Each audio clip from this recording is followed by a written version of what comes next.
Hello everyone, in this video we are going to learn about steps in creating SCADA screen for simple object। समझिए इस चीज़ को, करा steps in creating SCADA screen. SCADA screen को create करने के लिए क्या क्या स्टेप है, तो डिफरेंट सारा स्टेप को हम लोग दिखने वाले हैं, ठीक है ना। Steps in creating SCADA screen for simple object. Simple object को क्रिएट करने के लिए क्या क्या स्टेप्स है उसको हम लोग देखेंगे। उससे पहले क्या क्या कंपोनेंट आएगा वो देख लेते हैं, और फिर जो हम लोग डिफरेंट सारा स्टेप को देखने वाले हैं, ठीक है। टोटल 8 स्टेप है। Step to create a very simple SCADA system using only a laptop और PC, ठीक है ना। जो स्टेप क्रिएट करेंगे, ठीक है ना, बेसिक सिंपल SCADA सिस्टम का, वो किसकी मदद से, यूजिंग ओनली ए लैपटॉप और PC, लैपटॉप या PC की मदद से ही आप क्रिएट कर सकते हैं, ठीक है। Here we are using basic SCADA component. कुछ बेसिक SCADA कंपोनेंट का यूज किया जाता है इसमें, ठीक है। वो है पहला अलार्म का यूज किया जाता है, और स्क्रीन या फिर मिमिक का यूज किया जाता है, ठीक है ना। जो बेसिक कंपोनेंट यूज किया जाता है वो अलार्म का यूज किया जाता है, और स्क्रीन या फिर मिमिक का यूज किया जाता है। कुछ टूल्स यूज किया जाता है, टूल्स डिपेंडेंसीज। क्या क्या टूल्स यूज किया जाता है, तो देखिए, गेट फ्री डाउनलोड द इकाभा 1GX सॉफ्टवेयर। ये सॉफ्टवेयर को डाउनलोड करना है, ठीक है ना।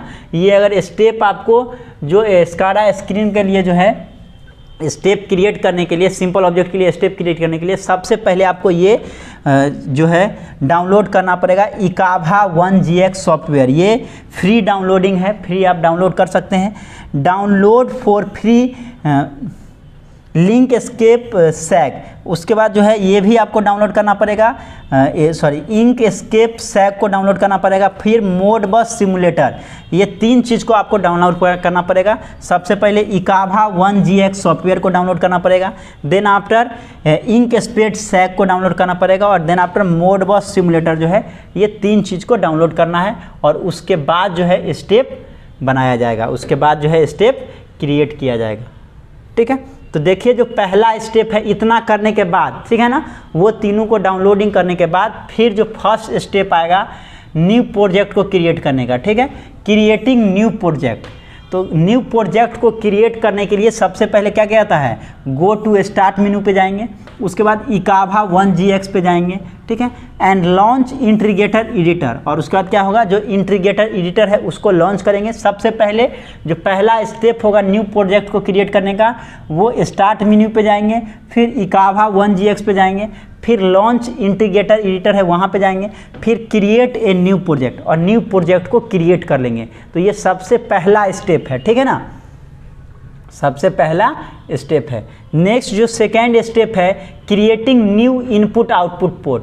अब न्यू इनपुट आउटपुट पोर्ट को क्रिएट करना है, तो उसके लिए क्या करेंगे, on the left menu click on the element, left मेनू पे, ठीक है ना, क्लिक करना है एलिमेंट्स पे। जैसे इनपुट आउटपुट ड्राइवर है, ठीक है ना, लेफ्ट मेनू पे जो क्लिक कीजिएगा तो वहाँ पे इनपुट आउटपुट ड्राइवर मिलेगा।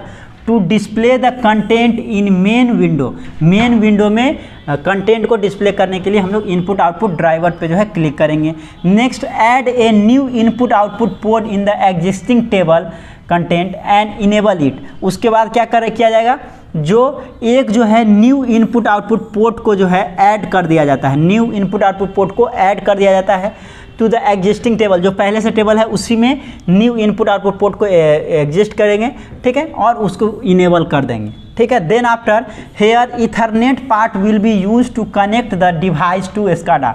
और डिवाइस को SCADA से कनेक्ट करने के लिए इथरनेट का यूज करते हैं, ठीक है ना, सीरियल कम्युनिकेशन के लिए हम लोग यूज करते हैं। तो इथरनेट का जो है यूज किया जाता है डिवाइस और SCADA को कनेक्ट करने के लिए, थ्रू किसके थ्रू, तो मोडबस के लिए TCP IP प्रोटोकॉल, डिफरेंट सारा कम्युनिकेशन प्रोटोकॉल यूज करते हैं, जैसे मोडबस का या फिर TCP IP प्रोटोकॉल का यूज किया जाता है। Address 127.0.0.1 indicates the located address. और ये जो आप देख रहे हैं, ये एड्रेस जो है लोकेट करेगा, जो कौन सा एड्रेस है उस चीज़ को लोकेट करेगा। नेक्स्ट, उसके बाद जो स्टेप होगा तीसरा, क्रिएटिंग न्यू डिवाइस। उसके बाद न्यू डिवाइस क्रिएट करना है, ठीक है ना। तो न्यू डिवाइस क्रिएट करने के लिए क्या करेंगे, click on the newly created input output port on main menu. जो स्टेप 2 में इनपुट आउटपुट पोर्ट को जो क्रिएट किए थे, ठीक है ना, उस पर जो न्यूली क्रिएटेड है उस पर क्लिक करेंगे, ठीक है। मेन मेनू पे वो होगा जो न्यूली क्रिएटेड है इनपुट आउटपुट पोर्ट, उस पर क्लिक करेंगे। Then after create a new device in the table, choose mode bus from the drop down driver list, ठीक है। और उसके बाद क्या किया जाएगा, न्यू डिवाइस पे क्रिएट ए न्यू डिवाइस को क्रिएट किया जाएगा किस में, इन द टेबल में।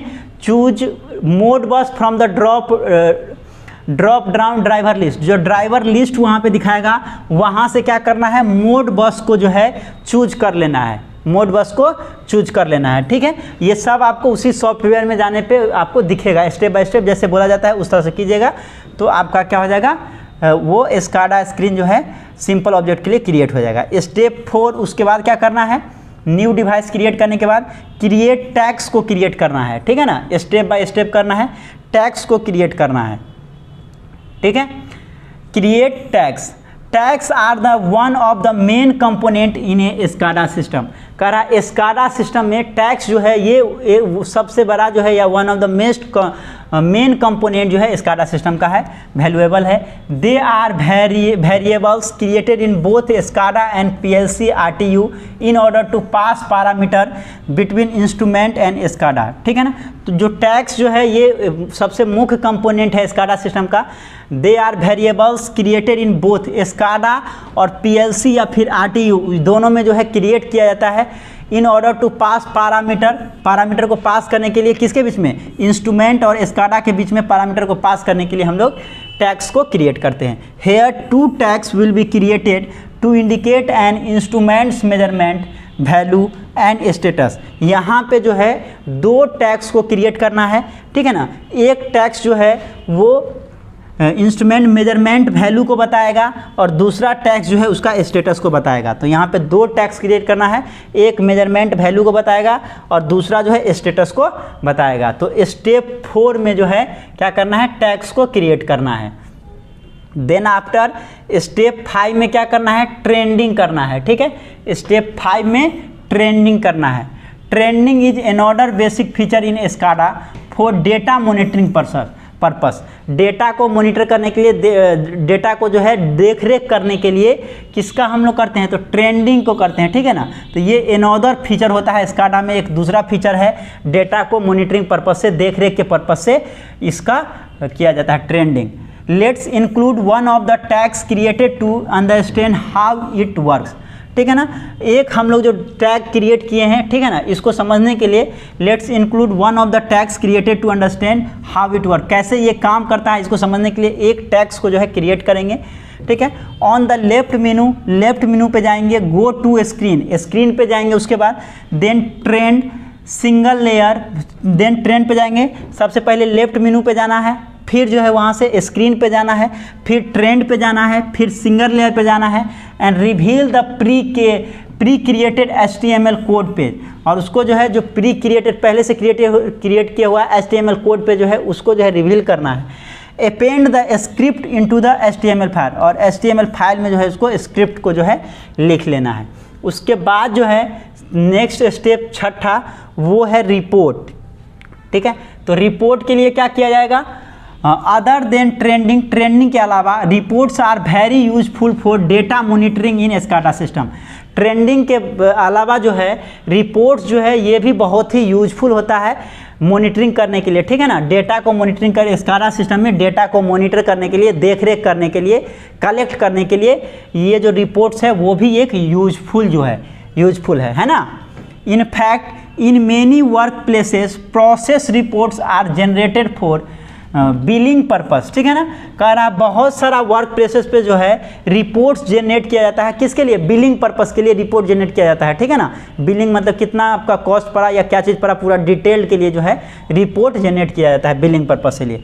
इसके लिए क्या करना है, क्लिक ऑन रिपोर्ट पे जाके क्लिक करना है। उसके बाद अचीव पे जाना है। टू क्रिएट ए रिपोर्ट को क्रिएट करने के लिए to record the measurement value, ठीक है ना। जो मेजरमेंट वैल्यू है उसको क्या करेगा, ये रिकॉर्ड जो कि हुआ है मेजरमेंट वैल्यू उसको जो है रिपोर्ट में दिखाया जाता है। तो 7th स्टेप जो है वो रिपोर्ट है, जिसकी मदद से जो है मॉनिटरिंग करने का, डेटा को मॉनिटर करने के लिए यूज किया जाता है। ठीक है।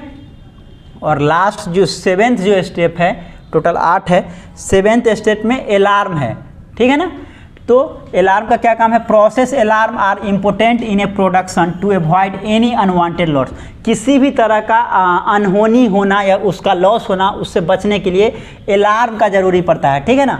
कहीं भी देखिएगा सेफ्टी पर्पज से अलार्म लगाया जाता है, कुछ खराबी आया, कोई चीज़ हो गया तो अलार्म बजना शुरू होता है, उससे आपको पता चल जाएगा कि कुछ ना कुछ खराबी है और फिर उस पर काम करना लोग शुरू कर देता है। तो अलार्म का जो है इम्पोर्टेंट इन ए प्रोडक्शन में इम्पोर्टेंट है किसके लिए, तो अनवांटेड लॉस के लिए, किसी तरह का अनचाहा लॉस जो है के लिए अलार्म जरूरी है। Thus let's add an alarm to monitor our instruments measurement value. अब इंस्ट्रूमेंट का जो मेजरमेंट वैल्यू है उसको मॉनिटर करने के लिए, देख रेख करने के लिए, ठीक है ना, अलार्म को ऐड करना है। और अलार्म ऐड करने के लिए क्या करेंगे, क्लिक ऑन अलार्म पे जाएंगे, अलार्म पे जाके क्लिक करेंगे, उसका ग्रुप में जाएंगे, फिर process and add a new alarm, और वहाँ पे जा करके एक न्यू अलार्म को क्या करना है, ऐड कर लेना है। The alarm will be activated when instrument reading reaches high limit and similarly for low limit, ठीक है ना। कह रहा अलार्म जो है एक्टिवेट हो जाएगा कब, जब इंस्ट्रूमेंट का जो रीडिंग होगा वो हाई लिमिट पे चला जाएगा and similarly for low limit. तो इंस्ट्रूमेंट का जो रीडिंग होगा वो हाई लेवल का होगा या फिर लो लेवल पे होगा, तो वहाँ पे जो है अलार्म एक्टिवेट हो जाएगा, ठीक है। और बीच में रहेगा लो लेवल और हाई लेवल के बीच में, तो उस समय में अलार्म एक्टिवेट नहीं होगा। जब कोई घटना होता है या बहुत कम या बहुत ज़्यादा, तभी है ना जी, पानी मान लीजिए जो एक सेंसर लगा रहे हैं या अलार्म लगा रहे हैं, पानी बहुत कम हो गया तो आपको अलार्म बजना शुरू होगा, या पानी बहुत अधिक हो गया उसमें भी बजेगा। तो दोनों केस में हाई लिमिट या फिर लो लिमिट के केस में जो है अलार्म एक्टिव हो जाएगा। और स्टेप 8 में क्या है, स्क्रीन या मिमिक का यूज़ किया जाता है। A mimic screen is necessary to represent a front end HMI to interact with the SCADA system. और एक स्क्रीन या फिर मिमिक चाहिए, ठीक है ना।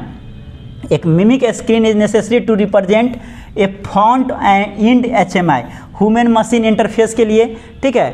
और SCADA सिस्टम दोनों को जो है इंटरफेस करने के लिए, दोनों का जो है डेटा को कलेक्ट करने के लिए एक स्क्रीन या मिमिक चाहिए जिस पे सभी चीज़ को डिस्प्ले किया जाता है। तो ये टोटल 8 स्टेप जो है इसके लिए है, टोटल 8 स्टेप है। चलिए देख लीजिए और लिख लीजिए इसको।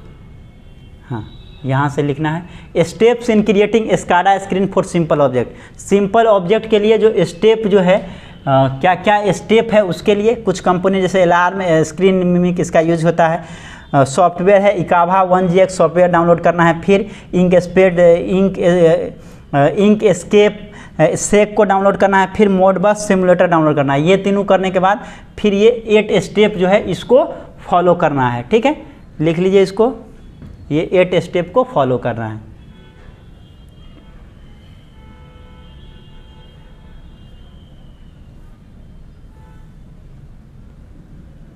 तो ये 8 स्टेप टोटल था। इस वीडियो में इतना ही। Thank you for watching this video. Thank you so much.